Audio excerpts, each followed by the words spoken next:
বর্ডারে এই ধরনের পিটিয়ে হত্যা করে খুন করেছে। গতকালকে সম্ভবত কথা না আজকের আমার ঠিক মনে আসছে না, একটা ক্লাস 12 এর ছেলেকে সে নাকি গরু পাচার করছিল, এই অভিযোগ তুলে তাকেও পিটিয়ে খুন করেছে সেই হরিয়ানাতে। 25 কিলোমিটার তাকে তাড়িয়ে নিয়ে গিয়ে পিটিয়ে খুন করেছে এই উগ্রবাদীরা, সন্ত্রাসবাদীরা। হ্যাঁ, আমি সন্ত্রাসবাদী বলছি, এটা তাদের কর্মকাণ্ড দেশের আইন বহির্ভূত, তাদের কর্মকাণ্ড সংবিধান বহির্ভূত।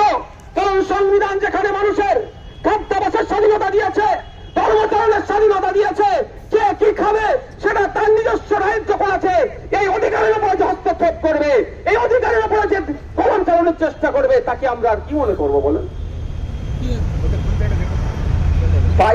আপনার ক্লাস 12 এর ছেলে 16-17 বছর বয়স, তাকে পিটিয়ে খুন করলো। তার নাম অয়ন মিশ্রা। আমরা এই আজকে অবস্থান বিক্ষোভ থেকে হরিয়ানার অপদার্থ বর্বর বিজেপি সরকারকে ধিক্কার নিন্দা জানাচ্ছি। আমরা চাই যে বর্তমান যে পুলিশ প্রশাসন যারা তদন্ত করছে, ওখানে অয়ন মিশ্রার কেসটাও যেমন দেখবে, সাথে সাথে সাবির মল্লিকের কেসটাও নিরপেক্ষতার সাথে দেখবে। বন্ধুরা, এই জায়গায় দাঁড়িয়ে বলছি, অনেক মিষ্টি মিষ্টি কথা বলবে রাজ্য সরকারের পক্ষ থেকে, অনেক কথা বলছেন। আপনারা কি জানেন এখনো পর্যন্ত পোস্টমর্টম রিপোর্টটা কি হলো? আমি এই জায়গা থেকে আওয়াজ তুলতে চাই, বার্তা দিতে চাই, মাননীয়ার কানে পৌঁছাতে চাই যে হরিয়ানার পুলিশের সাথে আমাদের রাজ্য পুলিশের এখনো কোনো যোগাযোগ তৈরি হয়েছে?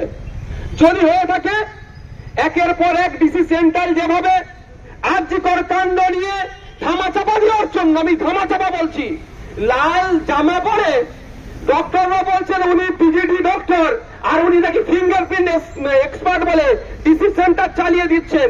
তাও বলছি, ধামাচাপা দেওয়ার জন্য সকাল বিকাল যেভাবে প্রেস কনফারেন্স করছেন, আগামী দিনে আমি আশা করব হরিয়ানা পুলিশের সাথে আমাদের রাজ্যের পুলিশের এই কেসটাকে নিয়ে কতটা ডায়লগের বিনিময় হয়েছে, কি আপডেট আছে, সেটাও তিনি তার পুলিশকে দিয়ে প্রেস কনফারেন্স করাবে। এবং সাথে সাথে পোস্টমর্টম রিপোর্টে কি এসেছে না এসেছে সেটাও আমরা জনমানুষে নিয়ে আসবে আমার রাজ্যের পুলিশ, হরিয়ানা পুলিশ কাছ থেকে নিয়ে। এটা আশা করতে পারি তো নাকি ভাই? এটা তো লিগাল ডিমান্ড আমাদের। শুধু যাচ্ছে, এখন একটা বোর্ড হয়েছে, বোর্ডটাও আমার জন্য হয়েছে, আমি গর্ব করে বলছি, ভাঙড়ের মানুষকে ধন্যবাদ জানিয়ে বলছি। ভাঙড়ের মানুষ নির্বাচিত করে আমাকে বিধানসভায় পাঠিয়েছিল। আমি পরিযায়ী শ্রমিকদের দুর্দশার কথা ভেবে বলেছিলাম এই বোর্ড গঠন করতে, যেখানে সুবিধা অসুবিধা হবে বোর্ডের সাথে যোগাযোগ করবে। কিন্তু বোর্ডের যারা দায়িত্বশীলেরা আছে সম্পূর্ণরূপে তারা ব্যর্থ। উড়িষ্যাতে গত কয়েকদিন আগে শুধু বাংলা কথা বলার জন্য বাংলার পরিযায়ী শ্রমিকদের উপরে কিভাবে অত্যাচার করেছে সেই সমস্যার সমাধান করতে ব্যর্থ। মহারাষ্ট্র, কর্ণাটক, বিভিন্ন রাজ্যে আজকে বাংলা শ্রমিকদের উপরে অত্যাচার নেমে আসছে। রাজ্য সরকারের না কোনো নির্দিষ্ট পলিসি আছে, না বোর্ড তাদের সমস্যা সমাধানে তৎপরতা দেখাচ্ছে। কি হচ্ছে বোর্ডের পক্ষ থেকে দেখছি কি হচ্ছে, যারা দায়িত্বশীলেরা যখন লাশ হয়ে বাড়ি ফিরছে, কাছে গিয়ে একটা ছবি তুলে আর রাজনৈতিক বড় বড় ভাষণ দিয়ে ছেড়ে দিচ্ছে। তাই যারা বোর্ডের দায়িত্বশীল আছেন তাদেরকেও বলতে চাই যে আপনারাও আপনাদের ডিউটি ঠিকঠাক পালন করুন।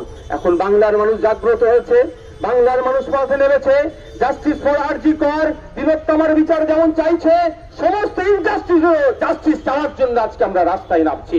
তাই বন্ধুগণ, আপনাদের মাধ্যমে, মিডিয়ার মাধ্যমে রাজ্য শ্রম দপ্তরে যারা অধিকর্তারা আছেন তাদের উদ্দেশ্যে বলছি, আপনারা যদি দায়িত্ব সামলাতে না পারেন তাহলে ওই জায়গা থেকে অব্যাহতি নেন। কারণ আপনাদের বলে রাখি, আমি বিধানসভায় প্রশ্ন করেছিলাম, প্রথম প্রশ্ন করেছিলাম পরিযায়ী শ্রমিকের সংখ্যা কত, উত্তর দিতে পারেনি মিনিস্টার। 2 বছর পর আমাকে উত্তর দেয়নি। তারপরে নির্দিষ্ট ভাবে আর একটা কোশ্চেন করার পরে একটা কোশ্চেনের উত্তর দিয়েছিল 21 লক্ষ সামথিং, ধরে নিন 22 লক্ষ শ্রমিক বাংলা থেকে ভিন্ন রাজ্যে কাজ করছে। আর আমাদের রাজ্যে